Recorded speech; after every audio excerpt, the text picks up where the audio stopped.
नमस्कार दोस्तों, दरभंगा रॉक्स में आपका स्वागत है। दरभंगा एयरपोर्ट से फ्लाइट 8 नवंबर से शुरू होने जा रही है और इसका सबको इंतज़ार है। ऐसे में एक बार फिर दरभंगा से उठ रही है एक नई मांग और ये मांग है इंटरनेशनल एयरपोर्ट बनाने की। जी हाँ दोस्तों, न दिल्ली न पटना, सीधे विदेश से दरभंगा।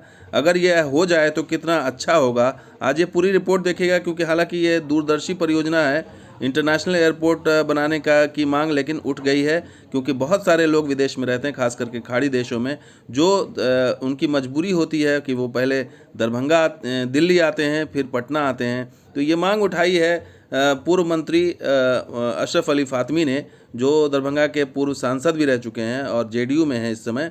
तो उन्होंने ये मांग उठाई है और प्रेस कॉन्फ्रेंस की थी गुरुवार को, और उन्होंने ये कहा था कि दरभंगा एयरपोर्ट को अंतर्राष्ट्रीय हवाई अड्डा बनाने के लिए वो मुख्यमंत्री से पहल करने को कहेंगे। और मुख्यमंत्री इसमें अब क्या करेंगे ये देखना होगा, क्योंकि ये मुख्यमंत्री के लेवल का काम नहीं है, ये तो केंद्र के लेवल का काम है, लेकिन मांग उठ तो रख ही सकते हैं वो।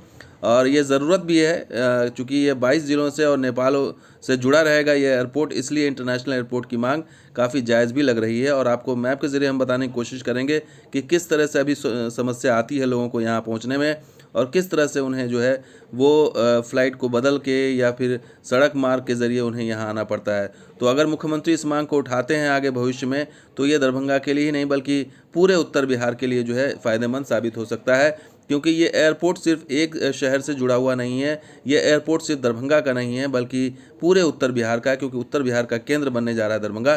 तो अगर इसको इंटरनेशनल एयरपोर्ट की मांग उठ रही है, तो इसके पीछे सबसे बड़ी वजह यह है कि खाड़ी देश में बहुत सारे लोग उत्तर बिहार के लोग रहते हैं। इसके अलावा भी यूरोप, अमेरिका, चीन, ऑस्ट्रेलिया और भी बाकी विदेश में तमाम जगहों पर कोने कोने में उत्तर बिहार के लोग रह रहे हैं। तो उनके लिए अभी क्या स्थिति है, वो दिल्ली आते हैं, फिर पटना आते हैं और उसके बाद फिर सड़क मार्ग से जाते हैं। तो अगर ये इंटरनेशनल एयरपोर्ट बन जाता है तो उन्हें क्या दिल्ली सीधे दिल्ली आकर आने के बजाय उन्हें सीधे दरभंगा आ पाएंगे। तो इससे समय और पैसे की भी बचत होगी। अभी उनकी समस्या ये होती है कि दिल्ली से कनेक्टिंग फ़्लाइट लेनी पड़ती है पटना के लिए, फिर पटना में उन्हें सड़क मार्ग के ज़रिए अपने अपने घरों तक पहुंचना पड़ता है। तो वो समस्या दूर हो जाएगी जब इंटरनेशनल एयरपोर्ट हो जाएगा। और इंटरनेशनल एयरपोर्ट बन सकता है इसलिए कि 9000 फीट रनवे की इसकी लंबाई, जबकि पटना की 6000 फीट है। तो पटना में इंटरनेशनल एयरपोर्ट इसलिए नहीं बन पाया क्योंकि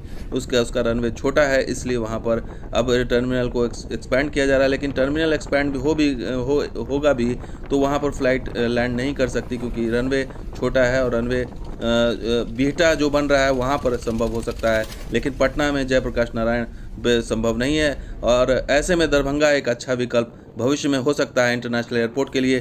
तो आगे आने वाले दिनों में हो सकता है एयरपोर्ट अथॉरिटी ऑफ इंडिया या केंद्र सरकार, उड्डयन मंत्रालय इस चीज़ को लेकर के ध्यान देगा। अगर इसकी मांग उठेगी और ये मांग वायबल लगेगी रिसर्च के द्वारा, तो ज़रूर आगे आने वाले दिनों में इंटरनेशनल एयरपोर्ट बनने की काबिलियत रखता है दरभंगा। और इससे न सिर्फ दरभंगा का फ़ायदा होगा बल्कि उत्तर बिहार के 22 ज़िले से लाभान्वित होंगे, और न सिर्फ उत्तर बिहार बल्कि नेपाल के लोगों को भी फ़ायदा होगा। तो दोस्तों, ये वीडियो आपको कैसा लगा ज़रूर लाइक कीजिए, शेयर कीजिए, कमेंट कीजिए, सब्सक्राइब कीजिए।